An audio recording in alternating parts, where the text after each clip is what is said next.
یہ tourist point بھی ہے. اور یہ یہاں کچھ اور بھی لوگ آئے ہوئے ہیں، سامنے نظر آ رہے ہیں، فوٹوگرافی کر رہے ہیں. یہ نظر آ رہے ہیں، فوٹوگرافی کر رہے ہیں. 1863 کے ماہ ستمبر کے وسط میں ڈوگرہ فوج کا ایک بڑا دستہ یاسین پہنچتا ہے. یاسین کے راجہ ملک امان اپنے اہل خانہ کے ساتھ فرار ہو جاتے ہیں. عوام بے سر و سامانی کے عالم میں اس قلعے میں پناہ لیتے ہیں. راجہ کے محل پر قبضے کے بعد ڈوگرہ فوج یہاں پہنچتی ہے. 4-5 دن قلعے کے محاصرے کے بعد بالآخر ایک فریب کا سہارا لیا جاتا ہے. حلف اٹھا کر محصورین سے وعدہ کیا جاتا ہے کہ انہیں کوئی نقصان نہیں پہنچایا جائے گا بشرط کہ وہ ہتھیار ڈال دیں اور قلعہ خالی کر دیں. سادہ لوح مکین فریب میں آ کر ایسا ہی کر لیتے ہیں. تب ایک دم حملہ آور قلعے میں داخل ہوتے ہیں اور قتل عام شروع کر دیتے ہیں. عیسیٰ بہادر کی خصوصی ہدایات پر ظلم جبر کی ایسی تاریخ رقم کی جاتی ہے کہ بدترین وحشی بھی شرما جائے. بدقسمت گاؤں میں اس دن خواتین اور بچوں سمیت 1200 سے 1400 لوگوں کو انتہائی بے دردی، سفاکی اور ظلم سے شہید کر دیا جاتا ہے. حملہ آور 2000 کے قریب خواتین اور مردوں اور ان کے مال مویشیوں کو لے کر مروری سے روانہ ہو جاتے ہیں. راستے میں کئی خواتین عزت بچانے کے لیے دریا میں کود پڑتی ہیں. کئی فاقہ کشی سے دم توڑ دیتے ہیں. کچھ راستے میں فرار ہونے میں کامیاب بھی ہو جاتے ہیں. بچنے والوں کو گلگت پہنچایا جاتا ہے. عیسیٰ بہادر، جنرل ہوشیارہ سنگھ، دیوی سنگھ، وزیر روزی خان، عبدالصمد خان اور دیگر جو حکمران طبقے کی شخصیات ہیں وہ چن چن کر نوجوان لڑکیوں کو اٹھا لیتے ہیں. دیگر مردوں و خواتین کو قیدی بنا کر کشمیر لے جایا جاتا ہے. صفاقیت کی نئی تاریخ رقم کرنے کے بعد ڈوگرے عظمت شاہ کو تخت پر بٹھا دیتے ہیں. اگلے کچھ عرصے میں مفرور راجہ ملک امان چترال سے کمک لے کر واپس آتے ہیں اور عظمت شاہ کو وہاں سے بھگا دیتے ہیں.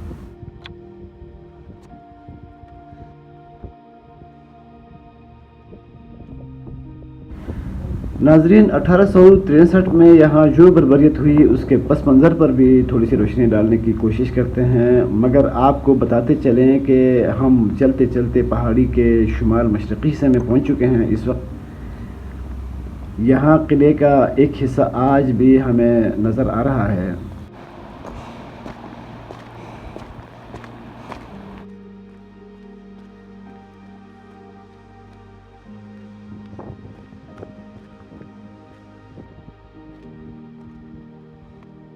اس کی مضبوطی کا راز شاید یہی ہے کہ اس میں مٹی کے ساتھ ساتھ درخت کی شاخیں بھی استعمال کی گئی ہے.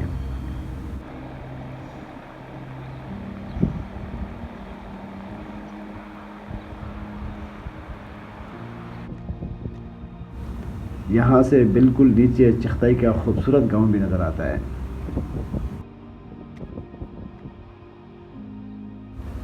یاسین کے راجہ گوہرمان نے 1840 کے لگ بھگ گلگت پر قبضہ کیا تو راجہ کریم خان فرار ہو گئے. اس سے قبل گوہرمان یاسین سے اپنے کزن عظمت شاہ اور پنیال سے عیسیٰ بہادر کو بھی علاقہ بدر کر چکے تھے. یہ تینوں افراد آپس میں مل گئے اور پھر کشمیر پہنچ کر سکھ دربار کے گورنر شیخ محی الدین سے مدد طلب کی. اگلے 20 سال تک فتح و شکست اور قتل و غارت کا سلسلہ جاری رہا اور گلگت بلتستان کی تاریخ میں ایک نئے باب کا اضافہ ہو گیا.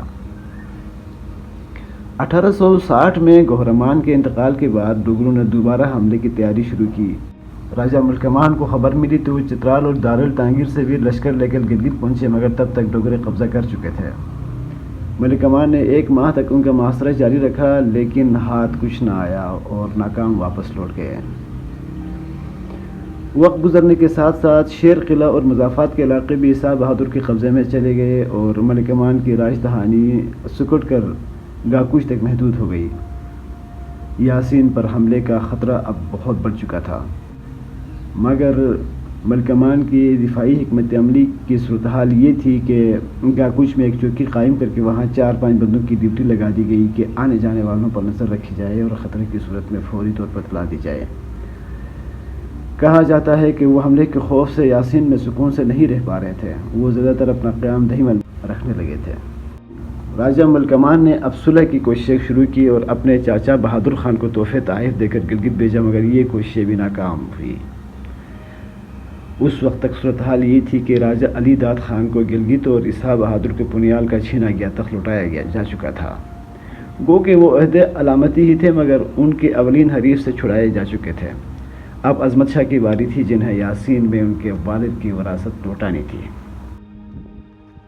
ملک امان کی صلح کی کوشش ٹھکرا کر یہ واضح پیغام دیا گیا تھا کہ اب ان کے پاس تخت عظمت شاہ کے حوالے کرنے کے سوا کوئی راستہ نہیں ہے۔ دفاع کے لیے ملک امان کے ہاتھ میں اب کچھ نہیں بچا تھا۔ نہ مقامی لشکر کی مطلوبہ تعداد موجود تھی، نہ آس پاس کہیں سے کوئی امداد میسر تھی، اور نہ ہی کوئی واضح حکمت عملی تھی۔ شاید یہی وجہ تھی کہ انہوں نے فرار کا راستہ چنا، کیونکہ سامنا کرنے کا نتیجہ شاید موت ہی تھا۔ اس کے اسباب جو بھی ہوں، حقیقت یہ ہے کہ ملک امان کا فرار ہونا یاسین والوں کی عبرتناک شکست کا نقطۂ آغاز تھا۔ نہیں بھولنا چاہیے کہ وہ راجہ ہونے کے ساتھ ساتھ سپہ سالار بھی تھے، اور جب سپہ سالار ہی سب سے پہلے فرار ہو جائے تو لشکر سے کیا توقع رکھی جا سکتی ہے؟ جنگ مروری میں شکست کے اسباب کیا تھے اور اصل ذمہ دار کون تھا، اس کا تعین کرنا اتنا آسان بھی نہیں جو زبانی روایات میں بیان کیا جاتا ہے۔ اس میں راجہ ملک امان کو مکمل بے قصور اور منحرف افراد کو سانحے کا تمام تر ذمہ دار ٹھہرایا گیا ہے۔ یہ روایات ایک بیانیے کی شکل اختیار کر چکے ہیں جو ایک سے دوسرے کو منتقل ہوتا اور فروغ پاتا رہا ہے۔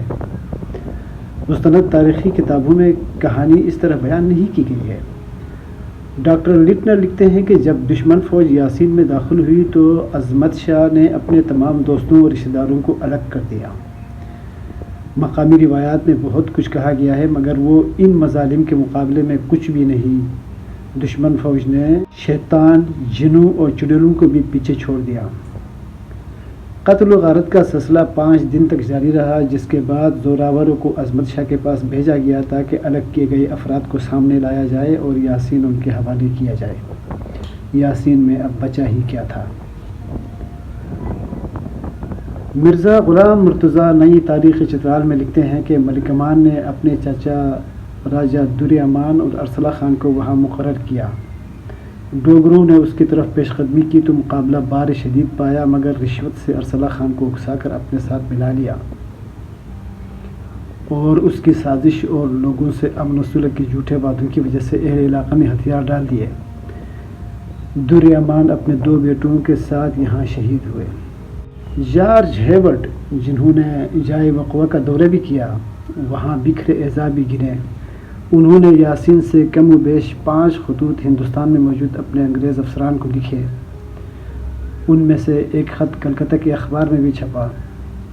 انہوں نے بھی یہی لکھا ہے کہ حلف اٹھا کر وعدہ کیا گیا کہ لوگ ہتھیار ڈال دیں، انہیں نقصان نہیں پہنچایا جائے گا۔ لوگوں نے ان پر یقین کر لیا اور ہتھیار ڈال دیے۔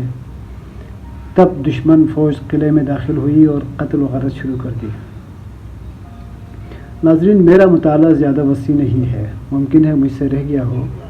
جس تاریخی مواد کا حوالہ دیا ہے وہ مقامی بیانی کی توثیق تو کرتا ہے، مگر لب لباب یہ ہے کہ قتل عام کا سلسلہ اس وقت شروع ہوا تھا جب وہاں موجود تمام مقامی لوگ ہتھیار پھینک چکے تھے۔